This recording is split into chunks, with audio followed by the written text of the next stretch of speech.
একটি কবিতার নাম ক্যাডা বানাইব রাজহংসের মুখ। এই নিয়ে বিস্তর গল্প আমার নিজের কাছেই। আমি চার দোকানে বসে গল্প করছি, চা খাচ্ছি, তখনই রাত্রিবেলা একটা ফোন এলো।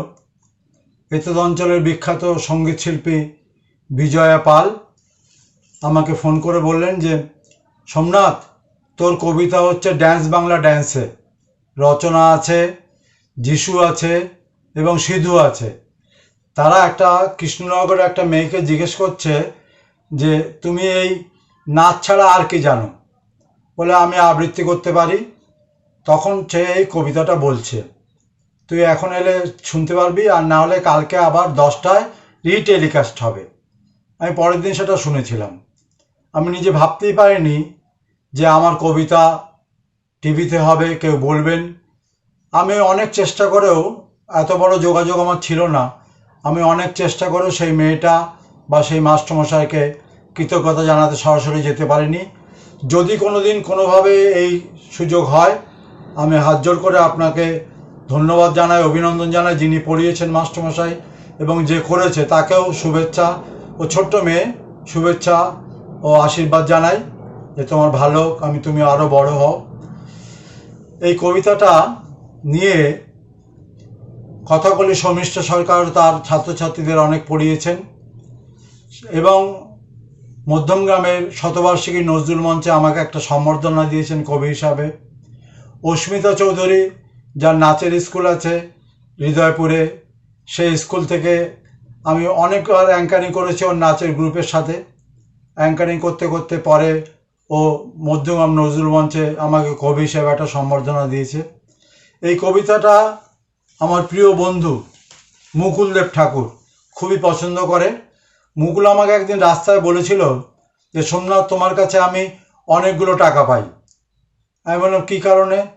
বললো, আমি তো বিভিন্ন জায়গায় জাজ হয়ে যাই। মুকুল খুব বিখ্যাত কবি, এখানে মধ্যমগ্রামের অনেক পরিচিত কবি, এবং বহু অনুষ্ঠানের প্রতিযোগিতায় ও জাজমেন্ট করে। বললো, জাজমেন্ট করতে যে অনেকে আমার কাছে এই কবিতাটা চায়, তখনই আমি জেরক্স করে করে এই কবিতাটা তোমার দিয়েছি। মুকুলের কাছে আমি অত্যন্ত অনেক কৃতজ্ঞ এই জন্যই যে আমি যখন আবৃত্তি শেখা শুরু করি, তখন আমি কী বই কিনবো, কোন বই কিনবো, তখন আমি মানে মানে হালে পানি খুঁজে পাচ্ছিলাম না। এর মতো অবস্থায় মুকুলের কাছে যাই, এবং মুকুল আমাকে তার একটা খাতা সাজবিহান সেটি আমাকে দিয়ে দেয়, এবং সর্বতভাবে সাহায্য করে কবিতা দিয়ে। মুকুলের প্রতি কৃতজ্ঞতা আমার আজীবনকাল থাকবে। বহু মঞ্চ থেকে আমি এই কথা বলেছি, এবং মুকুল সেটা বলে আর কতবার বলবে। আমি এটা বিশ্বাস করি যে আরও অনেকবার বলতে হবে, সারা জীবন বলতে হবে। এই সেই কবিতা ক্যাডা বানাইব রাজহংসের মুখ। প্রতিটা প্রতিযোগিতায় আপনারা শুনে থাকবেন, দেখে থাকবেন, জেনে থাকবেন, এবং কলকাতা বইমেলা আমি নিজে গিয়ে দেখেছি। আঞ্চলিক বইয়ের অনেক বইতে, 10টার মধ্যে 9টা বইতে আমার এই কবিতাটা আপনি পাবেন, সংগ্রহ করতে পারবেন। এবং তা যদি না হয়, এই কথাশিল্প আমার এই ছোট্ট ক্ষুদ্র প্রয়াস থেকে আপনারা বললে আমি প্রিন্ট আউট দেবো, পৌঁছে দেব। আপনারা বললে আমি হোয়াটসঅ্যাপ করে দেব, আপনারা বললে আমি ফেসবুকে দিয়ে দেবো, আপনারা কবিতাটা পেয়ে যাবেন। কবিতার নাম ক্যাডা বানাইব রাজহংসের মুখ। কবিতাটার ভূমিকা একটু বলি। আজ যেটা সল্ট লেক, সেটা আগে লবণ হ্রদ ছিল। লবণ হ্রদে আমি গিয়ে দেখেছিলাম 2 টাকা করে জারে করে জল বিক্রি হচ্ছে ডাল সেদ্ধ করবার জন্য, কারণ ওইখানকার সাপ্লাই করা জলে ডাল সেদ্ধ হয় না, এবং ওইখানকার অধিবাসীরা, মানুষেরা ওই 2 টাকা করে জলের জার কিনছেন এবং ডাল সেদ্ধ করছেন বাড়িতে। আর একটা দৃশ্য, এগুলো সব আমার নিজ চোখে দেখা যেসব দৃশ্যাবলী আমি দেখেছি, তার থেকেই আমার সব কবিতা। আমি মেলায় গিয়ে দেখেছি মাস্টারমশাই, প্রফেসর তার বাচ্চাটাকে নিয়ে মেলায় বেরিয়েছেন। বাচ্চাটা কিনছে কি? বন্দুক। শুধু বন্দুক নয়, শব্দ করা লাইট জ্বলা বন্দুক। বাচ্চাটা কিনছে কি? একটা রাক্ষসের মুখোশ। বাচ্চাটা কিনছে কি? একটা তরোয়াল, খাপে ঢাকা তরোয়াল। বাচ্চারা এসবই কিনছে, এইভাবেই কিনছে। কিন্তু মাস্টারমশাই তাকে বাধা দিচ্ছে না। একটা বীভৎস মুখোশ কিনছে, একটা তরোয়াল কিনছে, একটা তীরধনুক কিনছে, একটা পিস্তল কিনছে যাতে শব্দ হয়, গুলি করবে। আমরা সমাজটাকে নিজের অজান্তে আস্তে আস্তে খারাপের দিকে নিয়ে যাচ্ছি। এটা আমাদের প্রত্যেককে ভাবতে হবে।